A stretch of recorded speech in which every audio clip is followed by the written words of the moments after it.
Ah, ben voilà, ça arrive alors. Bon, bah écoutez, on va attendre un petit peu que les gens arrivent quand même avant de commencer.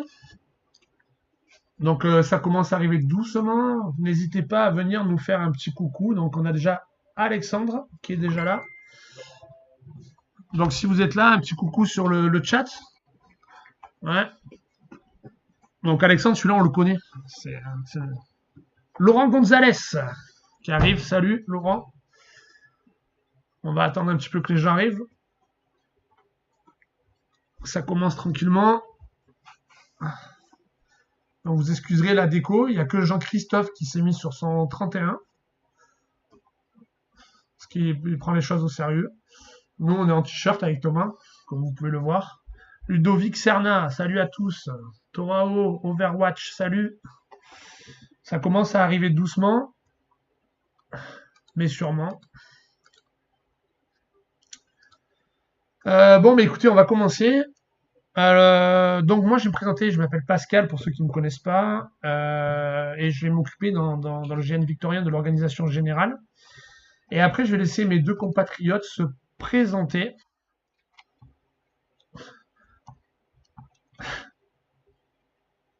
Vas-y, on t'écoute, au lieu de rire, vas-y.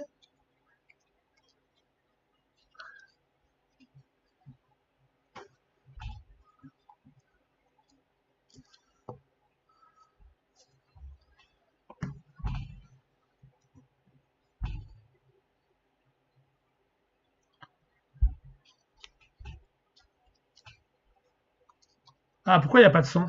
Ah, attendez, petit problème audio. Ouais, non, t'as pas entendu, il y a un problème de son. Non, pas de son. C'est bon, j'ai changé. Normalement, ça va arriver. Il y avait un petit problème de réglage. Ok. Il y a du son. Allez, c'est bon. Bon, désolé, on va recommencer alors. Donc, vas-y, Jean-Christ, qui a tellement bien présenté tout le monde. C'est toi qui vas présenter tout le monde, du coup. On t'écoute. Magnifique. Bonsoir à tous. Donc, la personne qui vient de s'exprimer donc s'appelle Pascal Royer. C'est le président de l'association Légende des Terres de Glace. En dessous, vous voyez Thomas Rouby, donc qui est très connu dans le monde du GN, notamment pour son craft, ses combats et la création des règles. Il l'a mis à disposition de notre GN, tant pour LTG que pour le GN que nous annonçons ce soir, donc le GN victorien. Pour ma part, donc, je m'appelle Jean-Christophe, comme j'ai dit, je m'occupe de la scénarisation et tout ce qui est écriture, notamment de vos personnages que vous allez incarner. Voilà, Président, tu veux ajouter quelque chose? Non, non, ça va, c'est très bien. Donc, on va essayer d'articuler ce. On va rester une petite heure, hein, maximum. Donc, à 22 heures ou plus tard, on coupera. Parce qu'après, ben, ah, c'est bon pour le son, on l'a dit. Donc, on va essayer de rester une petite heure. On va essayer d'articuler la soirée en trois parties. Ce petit vidéo YouTube Live. La première partie, on va parler un peu du scénario, enfin du scénario pas encore, mais de l'univers, des personnages, des PNJ, des PJ. Donc c'est Jean-Christophe qui va s'occuper de ça. En deuxième partie, on va parler un peu des règles. Ce qu'on est en train de mettre en place. Voilà, donc c'est Thomas qui va s'occuper de ça. Et en dernière partie, on va s'occuper de l'organisation générale. Je vais vous parler de l'organisation générale. Bon, ça a été déjà décrit dans le site internet, mais je vais vous rappeler un petit peu les grandes phases, les grandes étapes de comment ça va se passer pour arriver jusqu'au GN. Donc écoute, Jean-Christ, on va commencer par toi. Tu vas nous parler un peu de ton univers. Et n'hésitez pas à poser des questions sur le live et on va essayer d'y répondre. Donc vas-y, on te laisse présenter. Juste avant de te laisser la parole, donc une petite annonce. À l'issue du YouTube Live, je vous diffuse une nouvelle faction. Voilà. Donc Jean-Christ pourra vous donner un petit indice et faire une petite approche de cette faction sans trop vous en dire pour vous laisser lire tranquillement. Donc voilà, écoute Jean-Christ, on te laisse expliquer un petit peu ton monde, ce que tu es en train d'écrire, ce que tu vas écrire, et voilà, et on va te poser des questions avec Thomas, et si les gens ne posent pas des questions, on les posera. Alors, bien sûr, pour commencer, c'est pas mon monde, hein, donc c'est un monde qui va être le nôtre, à nous tous. Et nous allons tous y participer en le construisant au travers de vos personnages et surtout le roleplay que vous allez y mener. Nous, on va vous mettre dans une ambiance, on va vous mettre dans un décor, on va vous mettre dans une histoire. Et ensuite, c'est un gène un petit peu particulier parce que quand comment dire, quand nous créons nos GN, nous faisons en sorte que les personnages et les joueurs aient une vraie, comment dire, toutes leurs actions auront de vraies conséquences sur le scénario. Gardez à l'esprit qu'il s'agit d'un one-shot. Ça veut dire que vraiment, lâchez-vous, faites-vous plaisir, jouez. On voit trop de personnages dans des GN qui, sur le papier, on a l'impression qu'ils ont tué tout le monde quand on lit les retours et qu'ils ont fait un maximum de choses, alors qu'en fait, beaucoup de joueurs se retiennent de peur de perdre leur personnage. Là, lâchez-vous, faites-vous plaisir, c'est vraiment qu'un one-shot. Donc, plongez-vous dans l'univers et éclatez-vous. Donc, le GN, le postulat de base, c'est de créer un GN dans l'ère victorienne. On s'est inspiré d'un certain nombre de séries, comme Penny Dreadful, Taboo et d'autres. Tout ce que vous pouvez avoir trouvé dans le monde du jeu de rôle, notamment dans les mondes de White Wolf, vampire, loup-garou, momie, etc. On s'est inspiré de cette ambiance. Attention, ça ne veut pas dire qu'il y aura des loups-garous. Attention, ça ne veut pas dire qu'il y aura des vampires ou des momies.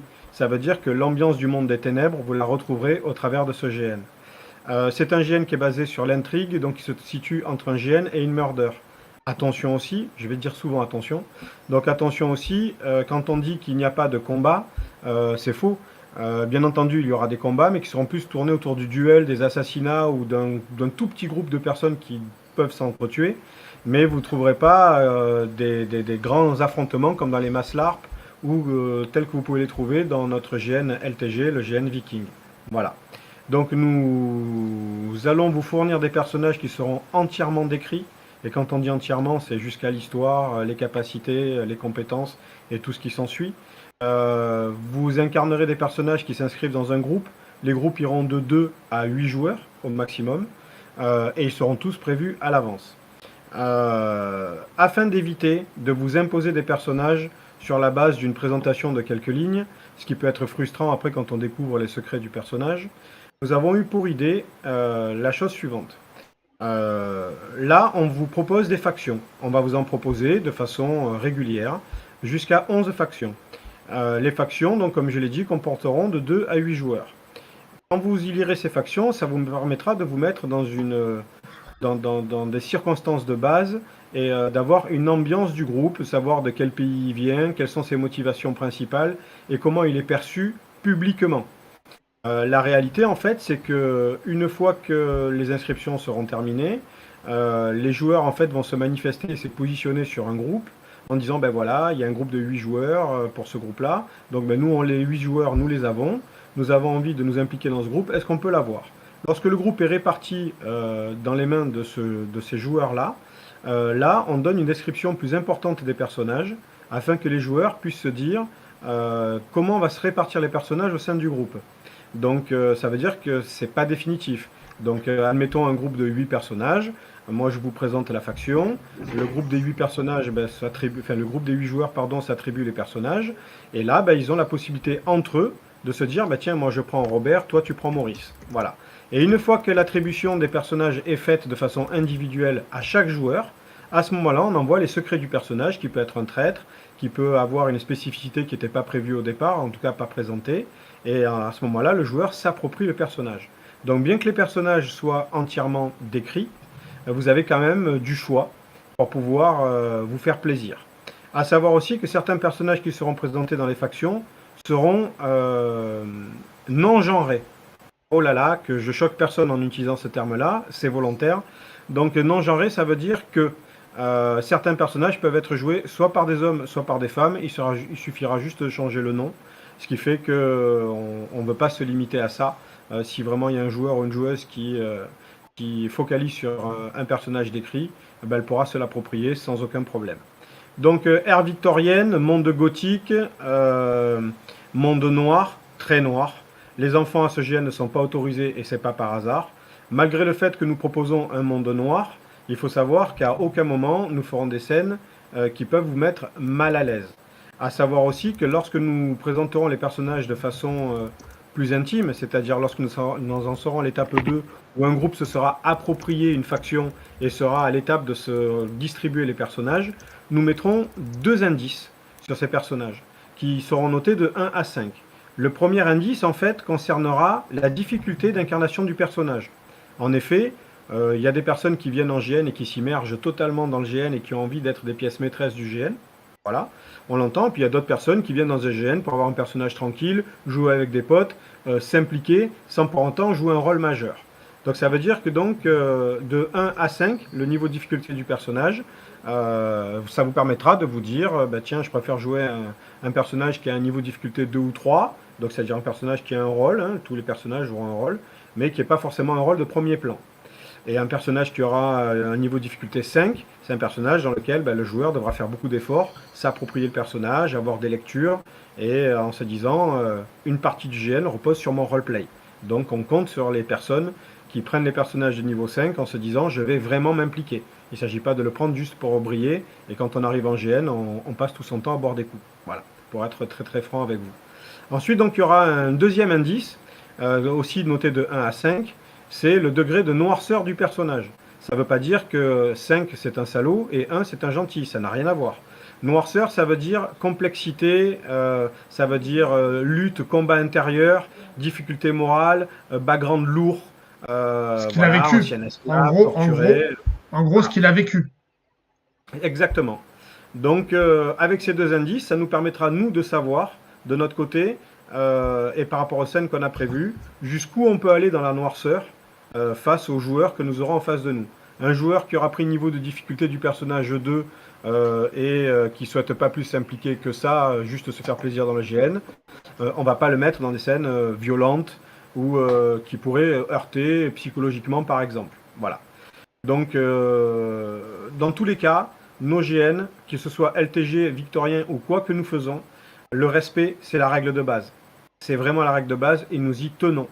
Donc, il n'y a rien qui sera sexuel, il n'y a rien qui sera dénudé, il n'y a rien qui mettra une personne mal à l'aise sur son sexe, sur ses orientations sexuelles, sur son poids, sur sa taille, sur sa couleur de peau. D'accord ?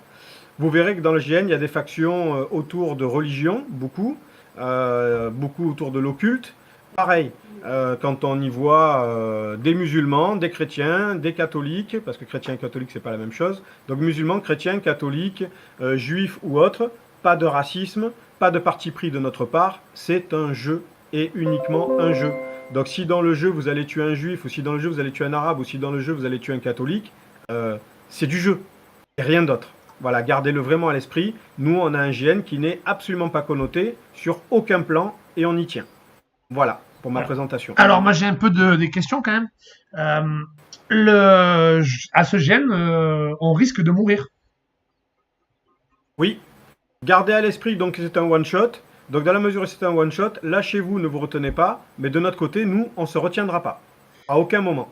Alors, qu'est-ce Donc, qui se vous pouvez, dans les premières minutes du jeu, mourir empoisonné parce que vous avez un ennemi, parce que vous buvez un verre sans faire attention. Et puis, lorsque vous avez terminé votre verre, au fond du verre, il y a marqué « Simule la mort, tu viens d'être empoisonné ». Donc, nous, on ne se retiendra pas, vous non plus. C'est un one-shot, mais gardez à l'esprit aussi que par rapport au prix du GN et au fait qu'on s'est beaucoup investi, quand, par exemple, on va vous proposer une faction de 8 personnages ou une faction de 5 personnages, nous, on va prévoir par faction des personnages dont on ne vous donnera pas, et qui seront des personnages supplémentaires. Ils serviront à quoi ? Eh bien, ils serviront à remplacer immédiatement pour vous permettre de jouer si vous mourrez dans les premières heures du GN. Si par contre vous mourrez dans les dernières heures du GN, eh bien, on trouvera des solutions pour que vous puissiez en tout cas vous amuser et continuer à participer, que ce soit sous la forme d'un PNJ ou d'un personnage moins important, puisqu'on sera sur la fin du GN. En gros, notre objectif, c'est que les PJ restent PJ jusqu'à la fin. Donc, si vous mourrez pendant le GN, on aura des fiches de prêtres dans votre faction. Donc, ça dépend du nombre de que vous êtes dans la faction. Si vous êtes 4 dans une faction, il y aura peut-être 1 ou 2 autres fiches de prêtres. Et on se verra au PC Orga et on vous donnera la nouvelle fiche pour que vous puissiez arriver et incarner un nouveau personnage. Voilà, donc Oui. les joueurs resteront des joueurs jusqu'au bout, en fait, quasiment. Si vous mourrez à 2 heures de la fin du GN, ce sera autre chose, mais bon, voilà quoi. Donc, alors, sans rentrer dans les détails, mais chacun d'entre vous ira sur Internet pour regarder, parce qu'il y a beaucoup de joueurs qui font ça. Donc, c'est un scénario qui se déroule au monastère de Ségriès. On a l'habitude en GN de dire, par exemple, nous, quand on fait un GN aux terres de Saint-Hilaire ou ailleurs, on dit, imaginez que vous êtes dans le monde des terres de glace. Ce ne sera pas le cas. Le scénario se passe au monastère de Ségriès, vraiment. Donc, ça sera surprenant, mais vous jouerez dans les locaux et à une époque de l'histoire du monastère de Ségriès, qui bien sûr pour grande partie est fantasmé. Donc, c'est pas la peine d'aller sur Wikipédia en espérant trouver les clés du scénario, ça sert à rien. Mais donc, le scénario se passera vraiment au monastère de Ségriès, dans le cadre de moines qui vous accueillent. À côté du monastère de Ségriès, il y a une chapelle qui est désacralisée, parce qu'on ne se serait pas permis de faire ça si elle était encore sacrée. Donc, vous savez que la plupart de nos GN, quand on fait les GN de Légende des Terres de Glace, se tournent autour d'un repas. Et le repas est toujours un événement important pour nous, parce qu'on estime en fait que c'est un moment convivial et que c'est un moment de partage avant de faire du jeu. Mais le repas est en jeu. Pour le GN victorien, le GN se tournera autour d'un bal. Un bal qui se déroulera dans la chapelle. Voilà, et je maintiens, elle est désacralisée, ce qui est très important pour nous. On ne se serait pas permis de faire un bal dans une chapelle qui accueille des personnes qui ont la foi. Voilà. Qu'est-ce que je peux vous dire de plus? Tu as une autre question, Pascal? Ou Thomas? Non, pour l'instant, il n'y a rien d'écrit. Il n'y a pas de questions sur le chat pour l'instant. Donc, voilà, les gens sont à l'écoute. Il y a marqué plus d'un point de vie à qui tu slain durant le GN. C'est même mieux que ça, en fait. On le filme et on l'immortalise. Voilà, Slain doit mourir, quelle que soit la faction à laquelle vous appartenez. Faites-lui du mal, ça nous fait toujours plaisir. Voilà, bisous Slain si tu nous entends. Alors, le scénario va tourner autour d'un personnage mythique qu'on retrouve sur Internet, qui est une personne qui a existé, qui s'appelle le comte de Saint-Germain. Le comte de Saint-Germain, on y prête un tas d'attributs, mais l'attribut principal qu'on y prête, c'est d'avoir trouvé la pierre philosophale, et par certains procédés alchimiques, il serait immortel. Il y a même des personnes qui pensent aux théories du complot et qui pensent que le comte de Saint-Germain fait partie des personnes dans l'ombre qui dominent le monde. Chacun ses croyances, ça ne me pose aucun problème. Voilà. Donc tout le scénario va se dérouler autour du comte de Saint-Germain, qui invite différentes délégations au sein du monastère de Ségriès pour y organiser une vente aux enchères. Au moment où tous les personnages seront attribués, les inscriptions définitives, etc., vous recevrez de façon personnalisée l'invitation par mail du comte de Saint-Germain pour vous inviter donc à cet événement. Alors on dit délégation, on a eu une personne pointue qui nous a fait une remarque sur le terme faction ou délégation. En fait, on n'arrive pas à choisir entre les deux termes, mais en fait, aucun des deux n'y correspond vraiment. Alors, sur le site faction, pourquoi? Parce que ça veut dire groupe en opposition, alors que délégation, ça veut dire groupe de personnes qui sont en mission d'ambassade, délégation qui vient du verbe déléguer, donc ça veut dire qu'ils représentent quelqu'un. En fait, vous allez jouer des groupes de personnes qui sont invitées par le comte de Saint-Germain et qui représentent une entité à part entière. Voilà, on va le dire comme ça. Le bon terme, nous ne l'avons pas pour l'instant. Mais donc il y en aura 11 en tout, et ce qui permettra de vous faire bénéficier d'un large choix. Moi, quand je rédige les factions, il y en a qui me plaisent plus que d'autres, il y en a qui plaisent plus que d'autres à Pascal, et il y en a qui plairont plus que d'autres à Thomas. Nous essayons d'en donner pour tout le monde. Nous ne faisons pas un GN que pour nous faire plaisir à nous, on fait un GN pour vous faire aussi plaisir à vous. Donc il y a des factions qui sont plus vénitiennes, il y a des factions qui sont plus germaniques, il y a des factions qui sont plus anglaises, avec des histoires totalement différentes. Mais, pour ceux qui me connaissent, je suis quelqu'un je suis un vieux joueur de jeux de rôle, je joue aux jeux de rôle depuis plus de 30 ans, j'ai joué quasiment à tout ce qui se fait, j'adore écrire, ça veut dire qu'il n'y a aucune faction qui sera délaissée. C'est pas parce que vous incarnez un personnage simple ou une faction qui semble à la lecture moins importante que d'autres, qu'elle le sera forcément. Ce n'est pas le cas. Toutes les factions pèseront le même poids, quel que soit leur nombre. Toutes les factions auront un rôle à jouer et ne vous focalisez pas forcément sur les méchants. Dans ce GN, il y en aura beaucoup, mais croyez-moi, les gentils, ils tiennent leur place aussi. Donc vous pouvez vraiment vous approprier n'importe quel personnage et vous éclater. Mais dans la mesure où on fait un GN qui se trouve entre le GN et le murder, dans la mesure où c'est un GN où il n'y aura pas du mass LARP avec des combats de tous les côtés, la qualité du GN, nous on va faire notre travail de notre côté, on fera du mieux qu'on peut, et ça ne veut pas dire qu'on fera quelque chose d'extraordinaire, on fera du mieux qu'on peut et vous jugerez, en tant que participant à ce GN, si nous avons été bons ou pas. Mais nous aussi de notre côté nous jugerons, parce qu'une grande part du GN repose sur vos épaules. On espère vraiment que vous fournirez du jeu, que vous vous éclaterez, que vous vous imposerez aucune limite du fait que de toute façon vous savez que c'est un one shot et c'est pas la peine d'essayer d'économiser des points de vie ou des points d'expérience pour le GN futur, il n'y en aura pas. Voilà. Donc vraiment, lâchez-vous, tentez des choses que vous n'aurez pas tentées dans d'autres GN, faites-vous plaisir. La qualité du jeu, c'est vous qui l'amènerez, c'est pas nous. Alors il y a des questions quand même, on va les prendre. Il y a Alexandre Gabi qui nous dit peut-être faudrait-il fournir des persos supplétifs tôt pour prévoir les costumes. donc les personnages de rechange. Effectivement, on pourrait les fournir aux factions avant le GN pour qu'ils puissent prévoir des costumes de rechange si jamais les gens y meurent. Qu'est-ce que t'en penses? Oui, on pourrait faire ça.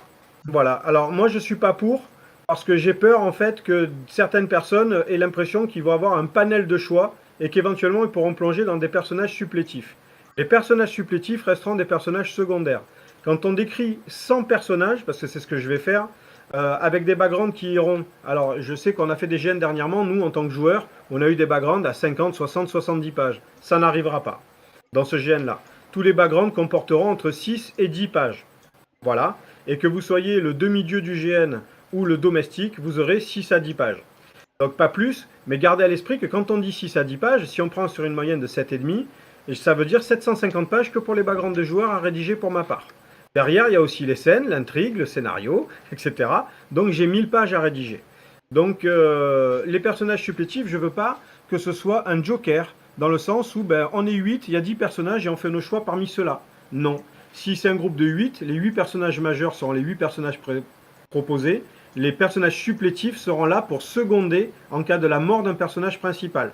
Donc forcément, par contre, les personnages supplétifs, si vous êtes mort et qu'on vous donne un deuxième personnage, c'est des personnages sur lesquels je ne peux pas baser des choses importantes du scénario. Et pour cause, ils ne sont pas censés être joués. Vous êtes censés survivre. Voilà. Donc les personnages supplétifs vous seront fournis, on les fournira après que vous ayez choisi vos personnages définitifs. Mais on les fournira bien en avance, comme ça vous pourrez prévoir. Donc c'était une bonne idée. Je répondrai à la question de Laurent tout à l'heure dans l'organisation générale. Et on va répondre à la question de Jean Gilbert. Un bal, faudra vraiment danser? Alors, il y a un bal. En fonction du personnage que vous incarnez, vous comprenez bien qu'il y a des personnages qui sont destinés plus à danser que d'autres. Si vous êtes un domestique ou un cocher, vous n'allez pas aller à côté du noble danser au bal. Voilà. Donc si vraiment ça vous embête de danser, choisissez un personnage qui n'est pas censé danser. Mais oui, on espère avoir des danseurs. Et au sein de notre organisation, nous avons une personne qui va participer à ce GN qui s'appelle Mylène Margail, qui est une amie à nous, qui est membre de l'association mais pas du conseil d'administration. Et Mylène Margail, en fait, a étudié les danses de cette époque pendant des années. Donc elle est capable aussi de donner des conseils, par exemple pour danser la valse, d'avoir au moins les premiers pas, puisque la valse est censée être une danse plutôt simple à appréhender. D'ailleurs, je crois que Thomas aussi avait un collègue, mais on en reparlera entre nous. De toute façon, Thomas, de ça, Oui. un collègue Bien sûr. qui s'y connaît. Toutes les personnes qui seront capables de nous aider pour des costumes, pour de la danse, etc., n'hésitez pas. Nous, on aime vraiment, Thomas d'ailleurs est un puriste de ce côté-là, la personne qui s'occupe des règles. Nous aimons en fait que nos GN ressemblent à quelque chose. Quand on dit que notre GN est noir, que c'est gothique et que c'est victorien, ça ne veut pas dire que c'est gothique punk et qu'on peut arriver avec un chapeau de forme, des lunettes dessus à la Mad Max et un costume qui serait sympa dans un autre cadre, mais qui ne correspond en rien au GN victorien. Donc on vous demande, à partir du moment où nous, on engage des frais très importants pour l'association, pour bénéficier d'un lieu unique, le monastère de Ségriès, pour avoir un repas sympa, pour y organiser un bal, pour y faire venir un orchestre qui jouera vraiment, etc., on vous demande à vous, en tant que joueur, de vous impliquer pour avoir un costume qui corresponde à l'époque. On ne vous demande pas de dépenser des milliers d'euros, vous n'aurez pas de check à l'entrée pour vous dire non, votre costume ne correspond pas, mais on vous demande de faire un effort nécessaire pour que vraiment on plonge dans l'univers. Vous voyez, quand on vous décrit les factions ou quand on vous met un document sur Internet, vous voyez le poids de l'image, à quel point ça vous plonge immédiatement plus que des mots dans cet univers. Eh bien, c'est la même chose le jour du GN. Quand vous viendrez dans le monastère de Ségriès, si vous avez fait un effort sur les costumes et la tenue, eh bien, ça aura un impact sur le jeu pour tout le monde. Alors, il y a une question, c'est Thomas Goldman qui nous pose la question. Les indices sur 5 points dont tu parlais, nous les aurons avec le choix des factions, délégations, ou ce sera dans les secrets des personnages? Alors là, je vais te répondre directement. Alors, Thomas Goldman, on l'aime pas, donc on répond pas à sa question. Non, je vais répondre. En fait, c'est quand vous aurez en interne dans vos factions, vous aurez les descriptions des 8 personnages et ils seront cotés. Voilà. D'ailleurs, cette idée, elle nous vient de l'association Comtes de Provence qui a fait ça pour leurs personnages de leur Cthulhu, je crois. C'est ça, hein. On avait vu ça là. Et c'est une très bonne idée. Donc, on va les coter et on va prendre les 2 cotations que Jean-Pierre a décrites tout à l'heure. Est-ce qu'il y a d'autres... ces cotations en fait à la deuxième étape. C'est-à-dire là, on est à la première étape où on présente les factions sur Internet. Et à la deuxième étape, quand un groupe se sera approprié une faction, c'est à ce moment-là qu'au moment de se répartir les personnages, il bénéficiera de ces 2 indices pour que les joueurs puissent choisir leur personnage en connaissance de cause. Alors, une dernière chose avant qu'on passe à Thomas. Il est très important de lire tout ce que Jean-Christophe écrit, parce que quand il écrit des choses, il n'y a rien à donner. D'accord? Tous les mots sont importants. Prenez votre temps, lisez. Alors pour ceux qui aiment le jeu, c'est pas déterminant, mais sachez que dans la présentation des factions, il y a des petites énigmes qui ont été dissimulées. Donc s'il y en a qui s'intéressent à ça, n'hésitez pas. Voilà. Ah, je réponds à une question. Alors, pour les places de parking, je reviendrai sur ça dans l'organisation générale. Une dernière chose que je te pose comme question, Jean-Christophe, est-ce que tu peux nous donner un petit indice sur la faction que nous allons publier ce soir? Une petite approche, Alors là- sans trop en dire, hein, parce qu'il faut qu'ils disent les gens. D'accord. C'est une faction particulière qui vient d'Europe de l'Est. On peut dire de la ville de Cracovie. Et c'est une faction en fait qui est tournée autour du peuple juif, avec ses croyances, et je suis allé loin dans les croyances.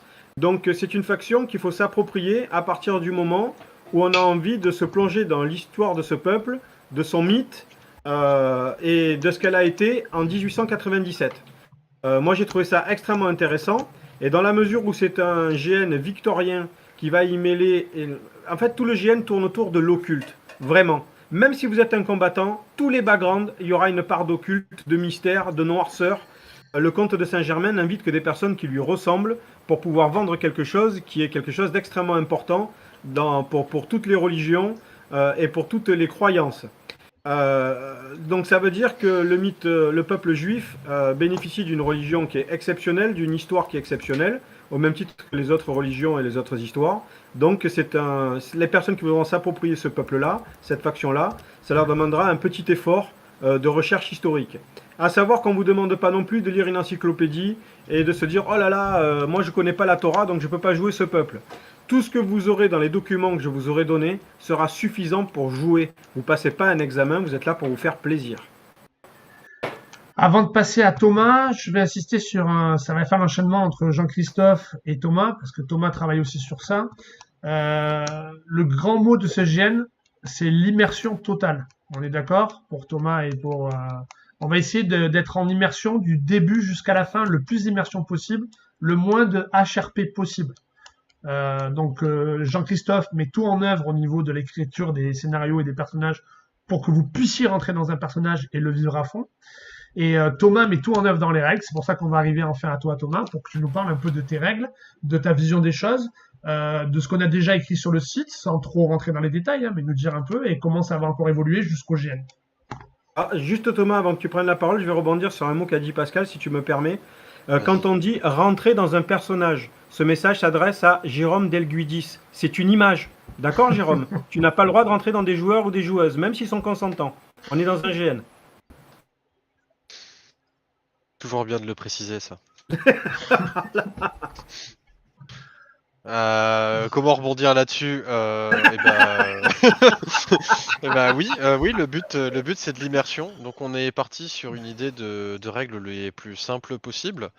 On est parti sur une idée à l'origine de peu de points de vie, c'est toujours les mêmes types de dégâts qu'on se prend et tout ça. Et on a eu peur à un moment que ça fasse comme dans beaucoup de jeux quand on se prend des dégâts et qu'on dise ah bah là il me reste 1 PV. Et comme le but ça reste l'immersion, je suis parti sur une idée de système de blessure en allant un peu plus loin pour que le but était surtout de donner l'impression aux joueurs de je vais pas mourir tout de suite, mais ça reste mortel et les blessures ne se soignent pas complètement pour rester vraiment dans quelque chose de plus réaliste, de dire si je me suis pris une balle en plein torse et que je suis pas mort, 1 heure après je suis pas debout en train de danser quoi. J'aurais des douleurs. Et donc on est parti là-dessus. Et ensuite on a surtout écrit des règles dans un but d'ambiance. Et l'ambiance qu'on a voulu mettre en avant dans les règles, c'était tout ce qui est aspect duel, pour vraiment essayer de faire rentrer dans la tête que les combats de masse, les gros combats un peu ouverts, même dans les fourrés, ça sera pas la norme, ça sera l'exception. Les combats de masse, c'est possible qu'il n'y en ait pas.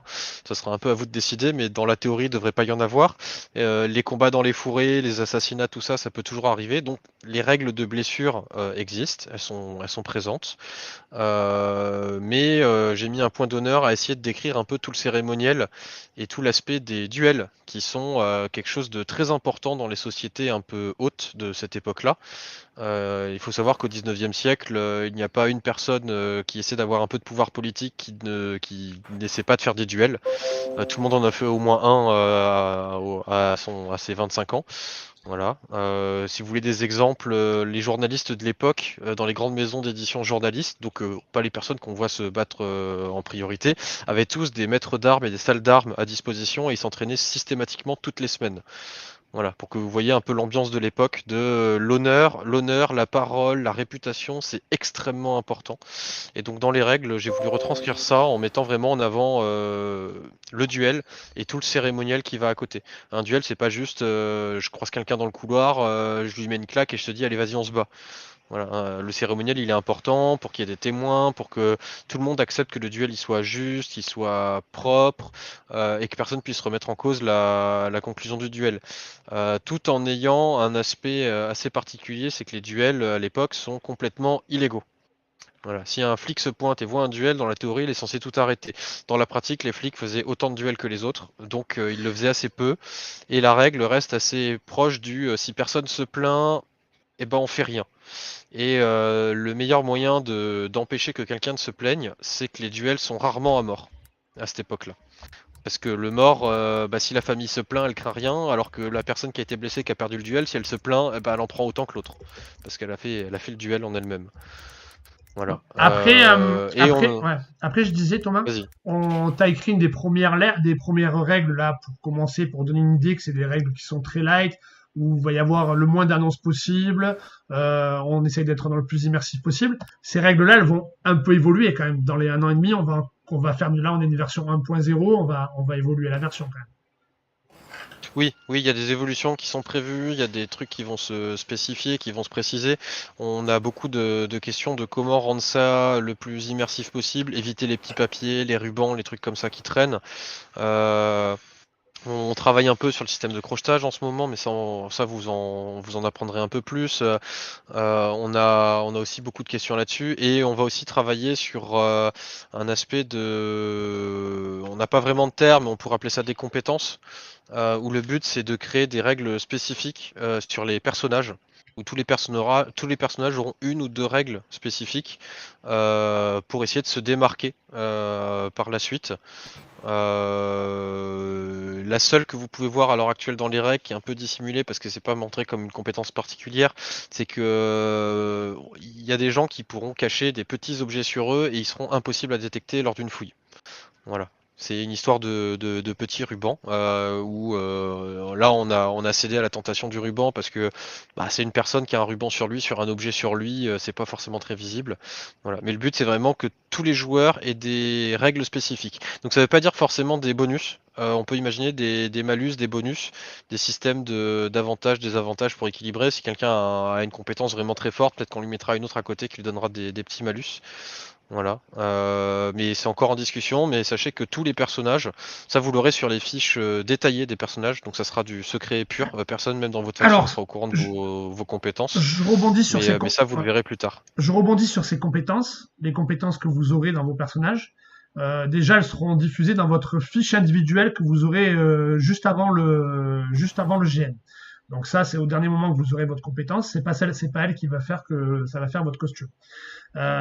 Et ces compétences, comment on va travailler? C'est Jean-Christophe, quand il va décrire vos personnages, il va décrire 2 compétences de manière scénaristique. Et après, on va faire des réunions de travail avec Thomas et on va essayer de traduire le mieux possible en règles et en règles immersives. C'est-à-dire que il faut pas qu'il y ait des annonces en pagaille, il faut que ce soit jouable de façon simple et que ce soit fun en fait, et que ce soit fun et joli à voir en fait. Voilà. Donc c'est comme ça. L'objectif de ces compétences, c'est pas d'avoir des compétences décrites dans les règles que tout le monde verra, L'objectif de cette compétence est de donner une spécificité unique à votre personnage. Voilà. Pour que vous soyez le seul à avoir cette chose-là. Ça ne sera pas non plus pour rendre des raids compliqués avec une compétence ou un pouvoir ou quelque chose, un talent d'astrologie, ça peut être plein de choses, mais ça ne sera pas quelque chose qui sera décrit en 50 lignes et qui sera sujet à interprétation par des joueurs chevronnés qui ont l'habitude de dire les détails des règles, de venir nous voir en nous disant « Ah mais comme il n'y a pas de virgule, avec ça je peux tuer quelqu'un par le regard ». Ça ne marchera pas. Voilà. Donc vraiment, mettez-vous vraiment dans l'esprit de la compétence qu'on décrira. Et si nous, à un moment, on estime que ce que vous avez cru pouvoir faire, de bonne ou de mauvaise foi, ça ne se fait pas, ça ne se fera pas. Et justement, Thomas, j'ai une question. Donc, on a vu ça un petit peu ensemble et je voudrais que ce soit toi qui l'expose. Il y a des choses qu'on verra dans les règles sur le site internet et ce qu'on n'aura pas mis dans les règles pour pas gâcher la surprise, et les gens le verront quand exactement? Explique-nous un petit peu comment on va procéder. Alors, globalement, quand vous arriverez sur le GN, on vous donnera une petite fiche de récap des règles, spécificités et des petites infos sur votre personnage en plus. Et là-dedans, vous aurez potentiellement donc dans les récaps des règles, vous aurez potentiellement des règles supplémentaires qui apparaîtront. Des choses où vous n'avez besoin de rien préparer à l'avance, mais qu'on vous demandera de jouer directement. Le but, c'est éviter que des gens préparent du matériel à l'avance pour tricher avec certains points de règle. Le but, c'est de vous l'apprendre donc au dernier moment pour que vous puissiez pas vous préparer et tout. Donc, du coup, Vous pouvez nous, imaginer plein de choses, hein, mais voilà, j'irai pas plus dans le détail. voilà. Nous, du coup, les gens qui auront accès à certains objets ou certains objets, on vous les fournira. Si c'est pas écrit dans les règles avant, on vous les fournira. Voilà. De toute façon, quand on vous filera vos fiches de personnages au mois d'avril, vous aurez, si vous avez une arme, un pistolet, une épée, voilà, vous aurez tous ces détails-là au mois d'avril pour faire votre costume. J'ai une question de lui. Ouais, vas-y. Par contre, les capacités spéciales, là où les deux capacités spéciales que vous ne les aurez qu'au moment des secrets des personnages, afin que même au sein de votre propre maison, faction ou délégation, vous l'appelez comme vous voulez, les autres compagnons ne les connaîtront pas. S'ils les connaissent, c'est que c'est vous qui leur aurez dévoilé. Alors, j'ai une question pour toi, Thomas. Pour les répliques d'armes à feu avec amorce, dur de valider un coup au but, non? Oui, alors on est fin 19e siècle. Si vous voyez des pistolets de l'époque, c'est très précis, ça a une bonne portée. On n'est plus sur des vraies armes à poudre comme on pourrait imaginer, hein. Donc les armes à amorce qu'on a en général en GN, ça va plutôt répliquer des trucs du début du 19e siècle. À la fin du 19e siècle, on a des balles, des munitions. Si vous voyez les armes de western, c'est plus vieux encore, c'est 1870 plus. Donc là, on est parti sur l'idée de dire, bah, si vous entendez une amorce claquer, c'est-à-dire qu'il y a un coup de feu, vous cherchez la source du coup de feu, et si la personne est en train de vous viser, c'est qu'elle vous a touché. Et ça sera pas plus. Le et ce seul sera- moment où potentiellement quelqu'un peut vous rater, c'est lors d'un duel à arme à feu. Et là, les règles de toucher, pas toucher sont expliquées sur le site. Et là, si tu prends une blessure à arme à feu, c'est une blessure grave. C'est une blessure grave, parce que c'est dangereux une arme à feu de cette époque-là. Ça fait de gros dégâts et on peut pas l'ignorer. Même dans le bras, en général, le bras il s'en remet pas tout de suite. Et je vais compléter par du roleplay, les points de règle qu'ils viennent de donner. Imaginez bien que vous êtes invité dans un monastère par une personne qui est extrêmement puissante, qui a pour objectif de réunir les plus grands occultistes de son temps. Vous sortez un flingue, vous tirez sur quelqu'un. Gardez à l'esprit que si vous prenez cette responsabilité de le faire, ça veut dire aussi que les conséquences suivront. Voilà. Donc si vous décidez de tuer quelqu'un en tirant au milieu de la foule, faites-le de façon très intelligente parce que si vous êtes vu, vous en paierez le prix. Ouais, bon, ça a calmé là. Voilà. Mais oui, les armes à feu, on voulait pas avoir des systèmes de nerfs ou autre parce que elles ont jamais il y a jamais de look très réaliste ou alors c'est trop ancien. Alors ce Donc week-end, on reste sur l'idée des amorces. ce week-end, pour vous Et dire, oui. je suis allé à Manosque. Vous saviez, il y avait le jeu de rôle à Manosque, là, je sais plus comment on s'appelle, un petit colloque. Là. Il y avait le Chevalier du Drac qui était là-bas. Et on a essayé un pistolet un peu début, c'est plus début, comme tu as dit tout à l'heure, des petits pistolets de duel, avec un petit pétard au bout. Mais ça claque bien quand même, hein. On l'entend bien, bien, bien. Franchement, il a fait claquer dans la salle, il y a tout le monde qui a eu peur. Voilà quoi. Donc, Oui, en milieu ouvert, on a l'impression que ça fait pas beaucoup de bruit, mais dès qu'on est dans une pièce ou en milieu intérieur, ça claque bien. Voilà. oui, puis les nerfs, quand Thierry Ginder, il nous marque que les nerfs, c'est très, très encombrant aussi. Et ben, je suis d'accord avec C'est lui. gros, Et c'est c'est pas très gros. beau. Et c'est pas beau. Voilà, quoi. Donc oui, donc c'est bien, on va rester comme ça, c'est pour être immersif, et puis des coups de feu, il devrait pas y en avoir beaucoup normalement. C'est pas le Non. but. Si, peut-être en duel. Alors, visiblement, donc, comme vient de le dire Pascal, il y a Thierry Ginler qui participe au chat. Donc, un petit mot sur Thierry Ginler. C'est un râleur, mais il est gentil au fond. Donc, si vous le voyez, souriez-lui et tout se passera bien. Alors il y a Laurent Gonzalez qui dit les pétards, tu les jettes par terre une fois que tu as terminé. Non, Laurent, on fait pas ça. On fait pas caca. Alors, Laurent, on fait ce pas ne sont caca pas dans la des forêt. pétards. Voilà. Ce ne sont pas des pétards. On vous demande pas de faire claquer un pétard tout en visant quelqu'un. C'est des amorces. Donc il faut un pistolet qui soit compatible avec des systèmes d'amorces. Si vous voyez les revolvers pour enfants à 6 coups avec les barilles rouges, bah, les amorces c'est les barilles rouges en fait. Et il y a plein de pistolets qui ont des trucs à percussion où ça marche très bien. Il suffit de mettre l'amorce sur la percu et de frapper dessus et ça claque. Et après, oui, vous ne jetez pas le bout de plastique par terre, vous le mettez dans une poche, dans une poubelle, voilà. Ah, non, il s'est mal Il exprimé, existe Laurent. aussi, Alors il y a Laurent qui nous nous dit sommes que c'est allés mal au... exprimé, j'attends sa réponse. Du coup, il va nous redire. J'en profite le temps de sa réponse. Avec Pascal, nous avons participé à un barbecue and battle. J'y suis venu avec un pistolet, il m'a suffi de peindre pour le customiser, que j'ai acheté 8 euros à Toys R Us. Et en fait, à l'intérieur, il n'y a pas d'amorce, mais en fait, il simule le bruit d'un tir. 8 euros ça a coûté. Donc, si vous voulez éviter les pistolets avec des pétards, etc., il y a des pistolets aujourd'hui que vous pouvez acheter qui font du bruit et un coup de peinture dessus, customisé, ça marche très très bien. Comme le disait Thomas, effectivement, on n'est plus du tout à l'arme à poudre que vous allez voir dans des films tels que le dernier des Mohicans, quoi. Vous regardez un film de Clint Eastwood et il vous met une balle à 500 mètres, hein. Voilà, la C'est ça. chevrotine, ça existe déjà. Voilà. Si vous Ah, regardez d'accord. n'importe quel. Il y a Laurent, alors il a dit c'est des petits pétards blancs que tu jettes par terre, du coup tu peux le caler sur l'amorce du flingue. Ouais, il y Ça a. s'appelle les clés du diable. Ouais, c'est Sauf ça. qu'il Ouais. faut les ramasser après.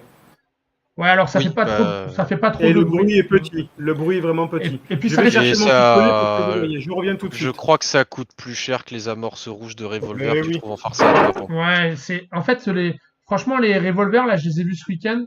Tu as un petit embout, tu peux couper ton petit caoutchouc rouge que tu poses dessus et ça tombe pas en plus. Et quand tu claques, ça claque fort quoi. Franchement, c'est propre, Voilà. hein.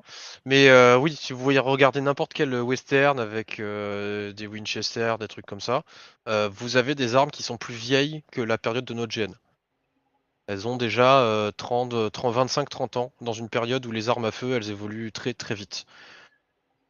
Ok, bon, il y a Jean-Cri qui va revenir avec son pistolet pour vous montrer, c'est une idée, hein, mais le mieux c'est quand même d'avoir un pistolet à mort. De toute façon, même vous allez à Hockey Choral le week-end prochain et vous achetez des pistolets. Je pistolet à peux force. montrer le mien aussi, hein, il est à 5 mètres. Hein. Ouais. 8 euros.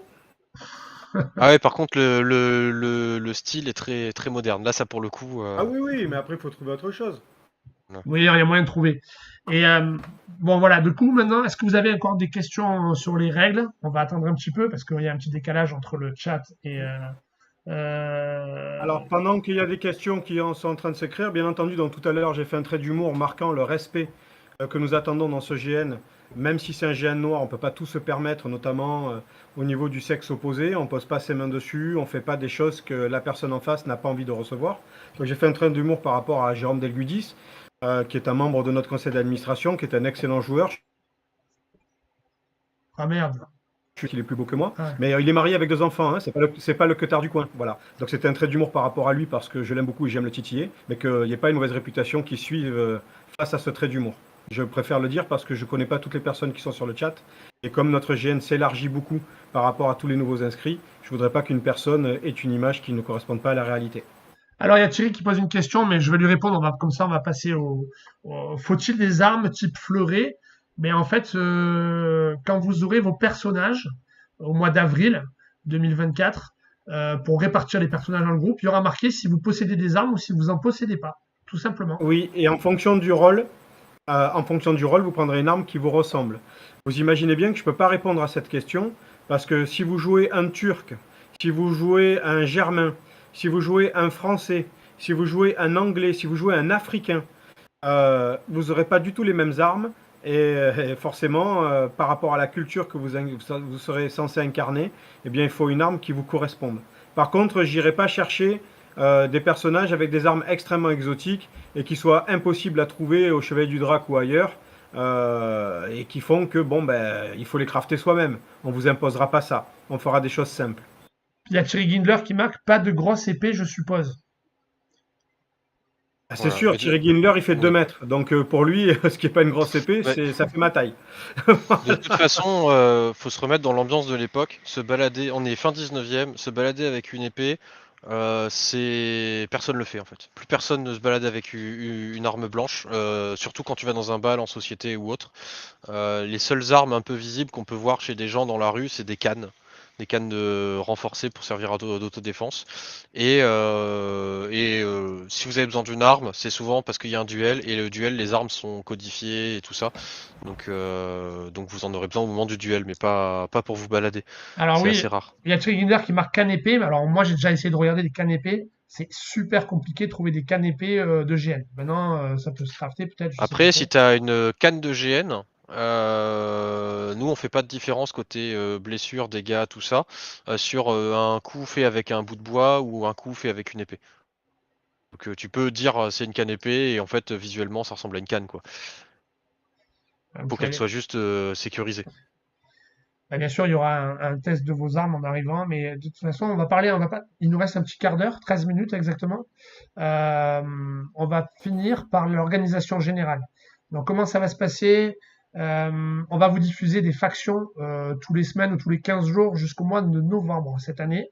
Euh, En attendant, demain ouvre les inscriptions, les pré-inscriptions, je corrige mon terme, pour les membres de l'association, donc les adhérents de l'association Les gens des Terres de Glace, pourront s'inscrire dès demain 21h. Et dans 15 jours ouvriront les inscriptions pour les gens qui ne sont pas adhérents à l'association. Ce sont des pré-inscriptions, hein, je confirme bien, c'est des pré-inscriptions, parce que nous, notre but, c'est de voir si le GN est viable, si on le remplit, et si on le remplit, on continue à écrire, parce que Jean-Christophe, ça lui demande beaucoup de travail d'écrire. Donc, une fois qu'on a vu que c'était bon, on continue, on écrit, on vous envoie des factions jusqu'en novembre. D'ici novembre, vous aurez toutes les factions. Et au mois de novembre, on vous contactera les gens dans l'ordre des inscriptions pour voir s'ils confirment ou pas leur inscription. Donc, s'ils confirment leur inscription, pour nous, ce sera acté. On vous enverra un système, on vous enverra pour régler le PAF. Alors la PAF, pardon, la participation aux frais au financement. On vous enverra ces règlements. Il faudra les payer. Alors, on pourra les payer en 4 fois sans frais. Donc ça, c'est notre Julie nationale. Gloire à Julie au passage. Gloire à Julie, gloire à Julie, gloire à Julie. C'est Julie qui s'occupera comment ça s'appelle, des paiements, et on fera ça en 4 mois en fait. Donc novembre, décembre, janvier, février. D'ailleurs, comment ça se passe si on peut plus venir faute de planning en 2024 et les paiements démarquant? Donc voilà, donc là je viens de dire, là, il y a un décalage entre le chat donc comment ça se passe? Mais en fait, quand vous allez vous préinscrire, là on va vous dire votre préinscription est bonne. On va peut-être vous dire votre place et vous allez pouvoir dire je veux jouer PNJ, on va vous dire c'est bon, vous êtes pris en tant que PJ, vous êtes pris en tant que PNJ, et on pourra vous dire vous êtes en liste complémentaire. Alors si vous êtes en liste complémentaire, il ne faut pas se vexer, parce que je pense qu'il y aura des désistements d'ici 1 an et demi, et vous avez de fortes chances d'être rappelé. Et la deuxième forte chance que vous risquez d'être rappelé, c'est qu'aujourd'hui on a annoncé 83 PJ et 16 PNJ, et on est en train de voir avec le monastère de Ségriès pour essayer d'augmenter un peu le nombre de joueurs et peut-être le nombre de PNJ. On est en train de voir ça. Mais ça, ce sera vraiment à discrétion, en fonction de notre besoin, de ce que va écrire Jean-Christophe, des plans de couchage. Donc, on va essayer d'augmenter ce nombre de joueurs. Donc, même si on vous dit que vous êtes en liste complémentaire, vous pouvez être rappelé, et il y a de fortes chances que vous soyez rappelé. Donc, voilà, ne vous inquiétez pas. Pour être honnête, en fait, on est extrêmement content de voir qu'il y a le nombre de personnes qui fréquentent la page, l'engouement qui se manifeste autour de ce GN. Nous, on est content parce qu'en fait, on travaille que pour vous et on n'est pas payé. On essaye de faire des GN vraiment à prix coûtant, tout le monde le sait. Voilà, il n'y a personne qui est indemnisé parmi nous. Chacun s'investit. Donc, on est vraiment très content, mais on sait aussi que du fait que ça marche, il y a des personnes qui, entre guillemets, resteront sur le carreau. Donc, c'est pas notre volonté. Il n'y aura pas de passe-droit. C'est vraiment dans l'ordre des inscriptions, tout simplement. Et on fera de notre mieux pour que toutes les personnes qui se sont inscrites au bon moment puissent jouer. Et on fera de notre mieux pour que les personnes qui, malheureusement, un an et demi à l'avance, vont avoir un impératif qui fait qu'elles ne pourront pas faire ce GN, puissent échanger avec une autre personne qui est sur liste d'attente, être remboursées ou ce genre de choses. Mais comprenez quelque chose, s'il vous plaît, dans la mesure où nous faisons habituellement des GN à 30-35 euros, nous mettons très peu d'argent de côté. Là, on fait un GN avec un coût qui semble élevé, et il l'est, hein, on ne dit pas le contraire, mais qui couvre à peine les frais de fonctionnement. Donc vraiment, le fait de perdre 1 ou 2 joueurs au dernier moment ne nous permettra pas de rembourser au dernier moment, parce que cet argent, on en a besoin. Pour vous donner une idée, le monastère de Ségriès, repas compris, ça se loue entre 12 et 14 000 euros. 12 et 14 000 euros. Gardez à l'esprit que nous, on n'y met pas d'argent de notre poche, mais que, et ça on tient à le souligner parce que ça ne se fait pas dans tous les GN, tous nos orgas, du président au secrétaire, au trésorier, à celui qui craft, etc., tous nos orgas payent les mêmes tarifs que tout le monde. Que les PNJ. Donc nous avons des tarifs différents, PNJ, orga et joueurs, mais tout le monde paye, il n'y a pas de gratuit, il n'y a pas de passe-droit. Voilà. Ça, alors, on a un peu des questions, on va les répondre. Donc, les préinscriptions permettraient-elles d'évoquer le groupe de joueurs avec lequel on veut jouer? Non, les préinscriptions, c'est juste pour se préinscrire et réserver sa place. Vous pourrez évoquer avec qui vous voulez jouer à partir du mois de novembre, donc dans les inscriptions définitives. Donc, en fait, j'allais venir sur ça. Au mois de novembre, vous pourrez choisir avec qui vous voulez jouer et vous pourrez choisir parmi 3 factions. Et après, avec Jean-Christophe, donc on a de la chance, on va partir en vacances tous les deux pendant 15 jours à Noël et on va faire un gros mapping entre les factions, les desiderata de chacun. Moi, j'ai envie de jouer dans telle faction, j'ai envie de jouer avec telle personne. On va essayer de contacter les meilleurs groupes et s'il y a besoin, on prendra notre téléphone et on vous appellera pour s'arranger avec vous. On sera en vacances, on aura le temps de le faire. Après, sans vexer personne, donc on ne connaîtra pas tous les joueurs. Notre association n'existe pas depuis très longtemps. Néanmoins, si on connaît les joueurs, sans passe-droit non plus, on essaiera de vous conseiller. Si on pense qu'une faction ou un personnage ne vous correspond pas, parce que nous, on en connaît les secrets intimes, ne soyez pas vexés de ce qu'on vous dira. On vous donne un conseil. Après, si vous vous évertuez à vous dire non, mais ce personnage, je le veux absolument, éclatez-vous et prenez-le. Voilà. Mais on essaiera de vous conseiller par rapport à vos connaissances, à vos envies et à votre tempérament. Voilà. Après, il y a une autre question. Par exemple, si Slane veut jouer un grand combattant, Slane, on sait très bien que tu es caché dans les buissons à tous les GN. Donc, c'est pas toi qu'il faudra qu'il incarne. Alors, il y a une question de Thierry Glaner. Besoin d'aide, on peut faire quelque chose, des propositions de décorum, voire des quorums, des ateliers prévus. Alors ça, voilà, c'est clair. On a décidé qu'il y aurait des PNJ, et tous les PNJ, donc on est 16, seront co-organisateurs. Donc, pour revenir un peu sur ça, les gens qui vont s'inscrire et choisir PNJ, aux préinscriptions, on peut choisir soit PNJ, soit PJ, soit les deux avec une préférence pour l'un ou pour l'autre. Les gens qui vont choisir PNJ auront un rôle, un ou plusieurs rôles, parce qu'il y aura des personnages qui seront peut-être éphémères ou qui viendront ponctuellement. On aura tous un rôle pour pouvoir être toujours présent. C'est-à-dire que lors des repas, on ne veut pas avoir quelqu'un, comme on a parlé d'immersion, qui va venir habillé et qui a pas de rôle. Il aura un rôle. Par contre, nos PNJ vont participer à quasiment toutes nos réunions. Ils vont pouvoir nous donner des idées de décorum. Ils vont pouvoir nous apporter des idées de scène. Ils vont pouvoir nous donner participer à la préparation de ce GN. Après, nous, on prendra ce qu'on a besoin et on fera avec vos idées et avec les nôtres et on essaiera de monter le meilleur scénario possible. Mais les PNJ donc pourront participer à tout ça et les PNJ par contre seront aussi bien sûr mis à contribution, c'est-à-dire qu'il y aura un moment dans le GN où il y aura besoin de faire des tâches un peu moins sympathiques par exemple, mais il faudra le faire pour la beauté du GN. Par exemple, servir les gens à table. Donc à un moment donné, peut-être que ce sera pas les 2 soirs, ou ce sera pas tout le temps, mais à un moment donné, par groupe, on se retrouvera peut-être à faire des tâches qu'on a besoin de faire en tant qu'organisateur. Donc, on va pas passer notre GN à faire ça, bien sûr, pour les PNJ, mais à un moment donné, le PNJ va contribuer aussi au GN en faisant ça, et on va aussi demander au PNJ, si c'est possible, d'arriver dès le jeudi après-midi, parce qu'on a le monastère le jeudi après-midi pour nous aider à installer, pour faire tous les briefings pour le lendemain, voilà. Donc ces gens-là pourront apporter. Par contre, les gens qui seront joueurs, on va leur demander on leur demandera rien en fait, même si vous avez des idées de décorum, on sait que Thierry est un grand crafter, mais on veut que ce soit la surprise totale pour vous en fait, voilà. Donc il y aura pas, les joueurs arriveront, sachant que dans nos orgas du LTG, il y a des gens qui vont jouer joueurs, donc ils viendront pas la veille, ils sauront rien, ils seront comme un joueur lambda en fait, qui vient et qui fait son GN en fait. En résumé, ce qu'on essaye de vous dire en fait, c'est que les PNJ incarneront un rôle permanent. Ça veut dire que être PNJ, c'est participer au GN avec un rôle permanent, construire ça comme un PJ. Mais, un PNJ a un tarif moins élevé parce qu'en fait, il s'implique dans l'organisation de l'association et il s'implique dans le jeu.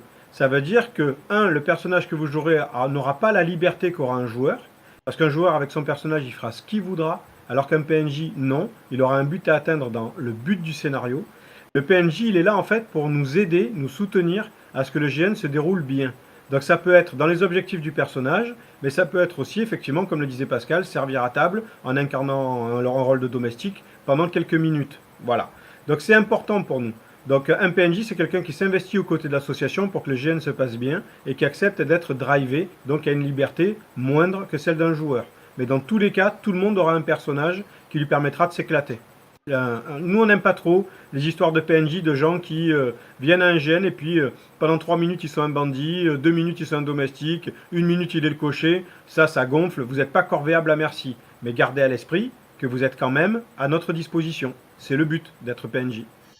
Mais ça répond à la question de Thierry en fait. Non, pardon, d'Alexandre qui dit attention, prendre soin des persos secondaires type garde du corps. Jean-Christophe l'a déjà bien dit tout à l'heure. En fait, même le garde du corps aura une vraie profondeur, aura du jeu et ce sera pas un garde du corps classique. Alors, il y aura je vais rebondir sur ce que vient de dire Pascal. C'est important et sur la question qui vient d'être posée. La plupart du temps, quand on fait un GN et qui s'inscrit dans la durée, c'est-à-dire qu'il va se reproduire avec plusieurs opus, on démarre avec un personnage débutant en espérant survivre et monter. Là, la personne qui vous invite est le comte de Saint-Germain, c'est-à-dire un personnage mythique extrêmement puissant, censé être immortel. Allez sur Wikipédia, regardez ce qui tourne autour de lui, vous verrez, le personnage est très particulier. Ça veut dire que les gens qui l'invitent sont des gens d'exception. Ne vous dites pas, je suis un cocher et je vais servir à conduire la calèche. La calèche, il y en aura peut-être une à l'arrivée, mais pour autant, ensuite, durant tout le GN, il n'y en aura plus. Tous les personnages, sans exception, au-delà du statut social, ont un rôle extrêmement important, avec un background qui est là et qui existe dans la toile d'araignée du GN et dans les trames que nous allons rédiger. Donc, c'est pas parce que vous allez jouer le seigneur local que vous serez le chef. Peut-être que le domestique pourra faire chanter le seigneur parce qu'il sait toute sa vie. Donc ne vous fiez pas à ça. Jouez vraiment un personnage qui vous plaît sans vous dire si je joue un domestique, il sera personnage secondaire. C'est faux.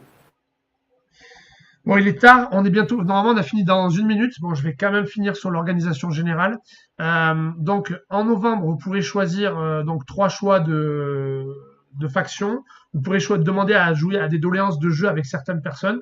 Et donc, du coup, au mois de décembre, avec Jean-Christophe, pendant nos congés, après le ski, le soir, avec le vin chaud préparé par Jean-Christophe, qui est d'ailleurs très très bon, on pourra faire un mapping et on va poser tous les noms sur une table et on va répartir les gens dans des clans.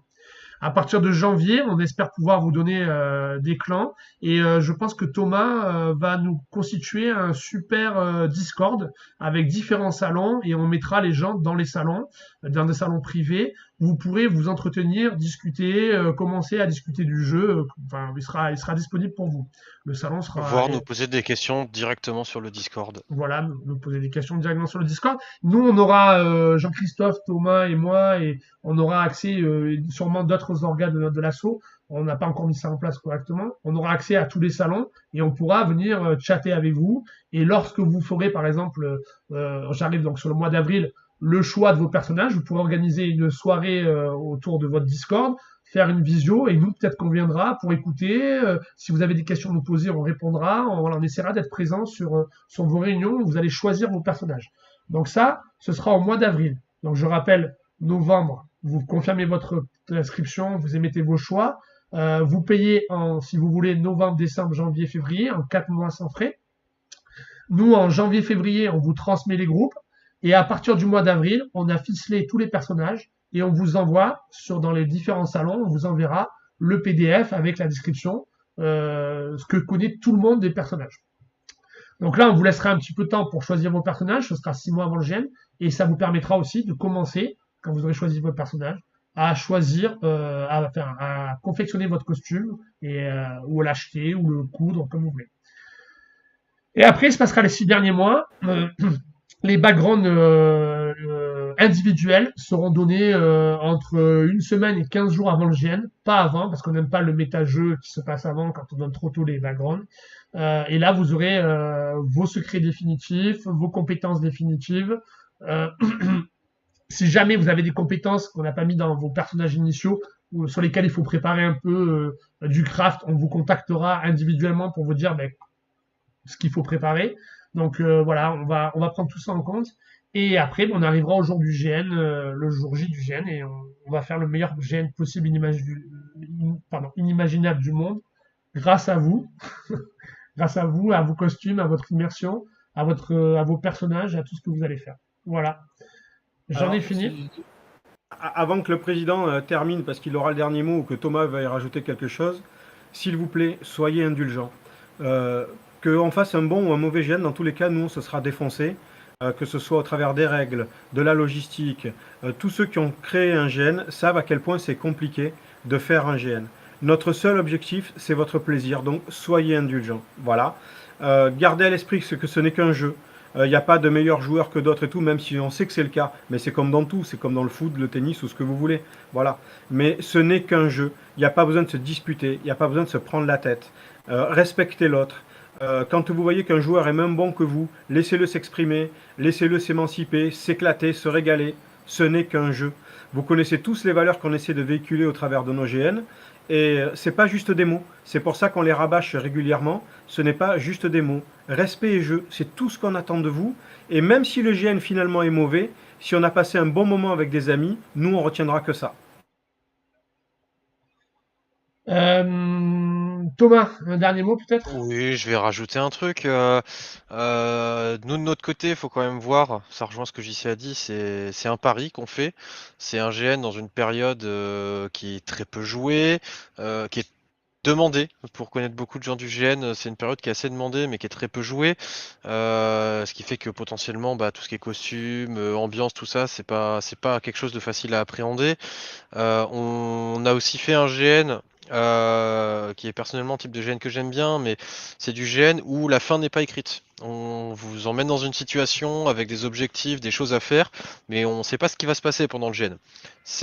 On vous fait confiance là-dessus, on fait confiance aux joueurs pour vivre leurs objectifs, faire du jeu et ne pas hésiter à interagir et à interpréter leur personnage pendant tout le long pour créer du jeu et créer votre fin. C'est pas notre but, mais dans la théorie, un GN comme ça, si on le refait, on n'a pas 2 fois le même GN. Et c'est un pari aussi, parce que si les joueurs ont du mal à interpréter leur personnage, si ça prend pas, le GN peut être mal vécu par certaines personnes aussi. Voilà. Donc on vous fait confiance aussi là-dessus, on espère que ça va bien se passer, on fait tout pour, et on espère que vous vous amuserez. Alors, comme Jean-Christophe m'a demandé de conclure, je vais conclure. On met tout en place pour que ce soit un super GN. On va travailler d'arrache-pied pour ce GN. Bon, on a notre légende des Terres de Glace aussi qu'on fait en même temps, pour ceux qui sont intéressés, qui nous écoutent et qui ne nous connaissent pas. C'est un GN convivial, familial. On a voulu sortir un peu de notre zone de confort et proposer quelque chose de beaucoup plus immersif pour se prouver aussi à nous-mêmes qu'on est capable de le faire. Donc on va tout mettre en œuvre pour y arriver. On a vraiment envie que vous rentriez dans vos personnages dès le vendredi quand vous arrivez et que quand on annonce la fin de GN, vous sortez de vos personnages et qu'il n'y ait pas de hors-jeu pendant tout le GN. Que vous vivrez, on a vraiment envie de vivre sortir du temps et se retrouver en 1897 au monastère de Ségriès et faire revivre ce monastère et faire vivre une histoire qui aurait pu se passer dans ce monastère. Voilà. Donc, écoutez, on a dépassé de 5 minutes. C'est pas bien. J'aime bien tenir mes délais et là j'ai pas tenu, mais promis on va. Ah oui, je vais répondre à une dernière question qu'on m'avait posée. J'ai oublié de répondre. Le parking, vous inquiétez pas, on a fait le GN Dune. Il y a un très grand parking un peu plus haut que le monastère. On va négocier avec le propriétaire du terrain pour aller se garer là-haut et toute la logistique sera mise en place pour que ça se passe bien. Mais vous inquiétez pas, on pense déjà à tous ces petits problèmes de logistique. Voilà. Donc, écoutez. On vous souhaite à tous une bonne soirée. Soyez sur le qui-vive. Je vais quitter le chat. Je vais parler encore un peu avec Jean-Christophe et Thomas après avoir quitté le direct. Et dans la foulée, si vous êtes un peu attentif, vous allez voir arriver sur Facebook, sur le groupe Facebook, la nouvelle faction dont le nom est Itzhak Ben Rotem. Isaac, le boucher de Cracovie. Voilà. Mais écoutez, à plus tout le monde. On vous souhaite une bonne soirée et je mettrai aussi le lien pour le replay de ce streaming sur le LTG Victoria. À très vite, bonne soirée, bon week-end à tous et bonne fête du 14 juillet demain. Pour les patriotes. Au revoir. Pour les patriotes. Au revoir.